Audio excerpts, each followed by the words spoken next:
what we do is we do a champagne moment and do business, do life, because the sickness in finance is let me scale my business and grow the bank account and neglect my family and my health and everything else that matters. So we do a balanced do business champagne moment, do life champagne moment. We document that every January at our launch event. They are hanging in our lobby, all of our members, so our team walks by them every day, because I want our team to know what matters to our Triad members, our advisors. And then Jana on our team comes back from this launch experience in January. She goes, should we do champagne moments for our team? That seems like that would make sense. And we're like, brilliant, and we're like, I know this stuff and it's like completely obvious, but we didn't do it. And so we did this once again, and we did it at a year-end get together. At least 3 people cried, myself being one of them. And it was the coolest experience of really getting to know your team in depth, of like, what makes them tick? Why are they here? What do they want to accomplish this year inside of the business, outside of the business, in life? And so I love the accomplished part. And what we're doing now is we're documenting them as champagne moments for both our clients and our team.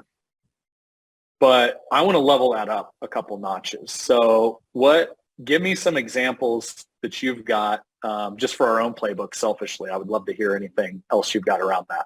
Yeah. So let's talk about, if I may, champagne moments are great, but we often think of champagne moments as these huge epic things that happen every once in a while. And that's great and important and valuable. Most leaders are missing the chance for mini champagne moments, small celebrations along the way. I'm not saying you don't want to do big, amazing, epic things, but some of the folks listening are already like, wait a second, I got to pay for a honeymoon. I got to do a down payment on a house. Like, Joey, Brad, it'd be nice, but no, I'm not. Right. Okay. Let me give you one that is free and is highly likely to produce ongoing endorphin releases for the team member and potentially tears of joy. Quick story. I'm working as a salesperson for a company called the Corporate Executive Board. I'm in a sales function where I have to go out and make sales, and I close my first deal. Everybody's in the office. They're ringing bells. They're celebrating. They throw an impromptu happy hour celebrating that I got my first deal. I'm on top of the world. I'm feeling amazing. The party dies down. Ends up, folks start to head off for the evening. And I decide to go back to my desk just to grab my bag and kind of pick up for the night. And I'm dating myself a little bit when I share this story, but I've got a phone on my desk with a blinking red light that means I have a voicemail, right? This is early days of cell phones. And it was our inner office voicemail system. And I play the voicemail. And the voicemail, I'm paraphrasing, but it went something like this. Hey, Joey, this is Jay McGonigal. Now, Jay was the chairman of the board of the publicly traded company I worked at.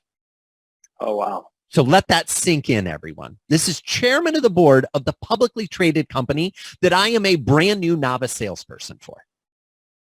Jay says, I heard the big news.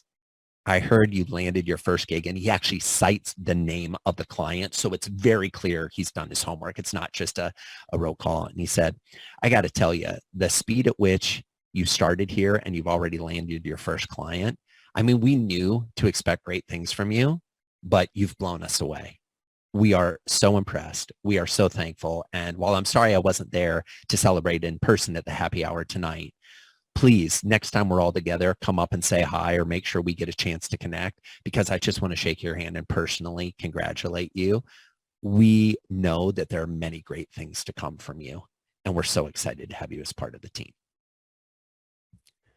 I'm standing in my cubicle at about 9 o'clock at night. I was already feeling like I was on top of the world. And now I felt like other people noticed. Other people were proud of me too. I actually transferred. I played it again. I had one of those little dictaphone, like tape recorders. Again, I'm dating myself here. I actually played it on speaker and recorded it. And then as a salesperson, who I know many of the folks listening have had this experience, when I didn't get the deal, when the deal I thought I was going to land fell through, I would go to this tape and I would play it again as a way to kind of pump myself back up, to say, you know what? No, it's going to be all right. You've done this before. You'll do it again. It's going to work. I played that not only in that job, but I still have that tape today. You don't have to spend money on your people. You just have to remind them that they matter. You have to remind them that they're valuable and that they're appreciated. And where you can create a digital artifact, a voicemail, a quick little selfie video that you shoot that just is purely gratitude and thanks and appreciation and acknowledgement of their accomplishments, their contributions, creating personal and emotional connection. Not only will that create a great impact for them then, but the research actually shows they'll share that with their loved ones. They'll play the message again. It will continue to produce dividends for years to come. Humans are dying for proof that they matter. All it really takes for us to give it to them is a 2-minute voicemail or a 35-second short selfie video. This doesn't have to cost thousands, but it does require your intentionality.